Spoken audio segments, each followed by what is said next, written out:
देवउठनी एकादशी की एक प्रमुख कथा शंखासुर नामक राक्षस की है। शंखासुर ने 3 लोकों में बहुत ही उत्पात मचाया हुआ था। तब सभी देवताओं के आग्रह पर भगवान विष्णु ने उस राक्षस से युद्ध किया और यह युद्ध कई वर्षों तक चला। युद्ध में वह असुर मारा गया और उसके बाद भगवान विष्णु विश्राम करने चले गए। कार्तिक शुक्ल एकादशी के दिन भगवान विष्णु की निद्रा टूटी थी और सभी देवताओं ने भगवान विष्णु की पूजा की थी। शिव महापुराण के अनुसार पौराणिक समय में दैत्यों का राजा दंभ हुआ करता था। वह बहुत बड़ा विष्णु भक्त था। कई सालों तक उसके यहाँ संतान नहीं होने के कारण उसने शुक्राचार्य को अपना गुरु बनाकर उनसे श्री कृष्ण मंत्र प्राप्त किया।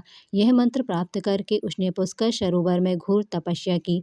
भगवान विष्णु उसकी तपस्या से प्रसन्न हुए और उसे संतान प्राप्ति का वरदान दे दिया।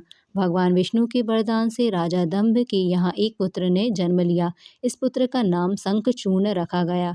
बड़ा होकर शंखचूर्ण ने ब्रह्मा जी को प्रसन्न करने के लिए पुष्कर में घोर तपस्या की। उसकी तपस्या से प्रसन्न होकर ब्रह्मा जी ने उसे वरदान मांगने को कहा। तब शंखचूर्ण ने वरदान मांगा कि वह हमेशा अजर अमर रहे व कोई भी देवता उसे नहीं मार पाए। ब्रह्मा जी ने उसे यह वरदान दे दिया और कहा कि वह बद्री वन जाकर धर्मध्वज की पुत्री तुलसी जो तपस्या कर रही है उससे विवाह कर ले। शंखचूर्ण ने वैसा ही किया और तुलसी के साथ विवाह के बाद सुखपूर्वक रहने लगा।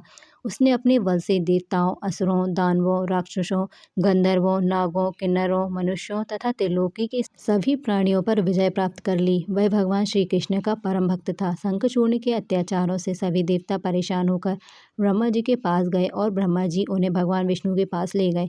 भगवान विष्णु ने कहा कि शंखचूर्ण की मृत्यु भगवान शिव के त्रिशूल से ही होगी, अतः आप उनके पास जाएं। भगवान शिव ने चित्ररथ नामक गण को अपना दूत बनाकर शंखचूर्ण के पास भेजा।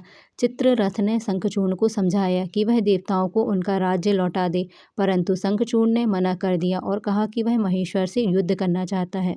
भगवान शिव को जब यह बात पता चली तो वे युद्ध करने के लिए अपनी सेना लेकर निकल पड़े। इस तरह देवता और दानवों में घमासान युद्ध हुआ, परंतु ब्रह्मा जी के वरदान के कारण शंखचूर्ण को देवता नहीं हरा पाए। भगवान शिव ने शंखचूर्ण का वध करने के लिए जैसे ही अपना त्रिशूल उठाया तभी आकाशवाणी हुई कि जब तक शंखचूर्ण के हाथ में श्री हरि का कवच है और इसकी पत्नी का सतीत्व अखंडित है तब तक इसका वध असंभव है। आकाशवाणी सुनकर भगवान विष्णु वृद्ध ब्राह्मण का रूप धारण कर शंखचूर्ण के पास गए और उससे श्री हरि कवच दान में मांग लिया। शंखचूर्ण ने वह कवच बिना किसी संकोच के दान कर दिया।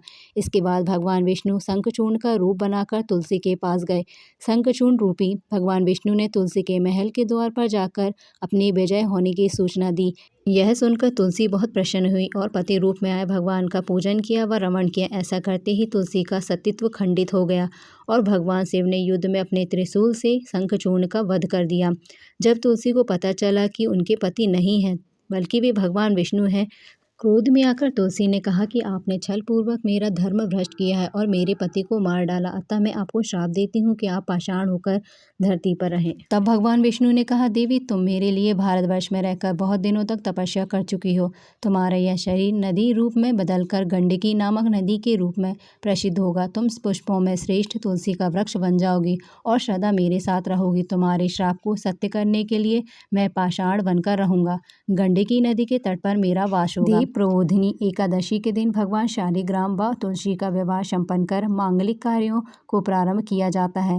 हिंदू धर्म मान्यता के अनुसार इस दिन तुलसी शालिग्राम विवाह करने से अपार पुण्य प्राप्त होता है।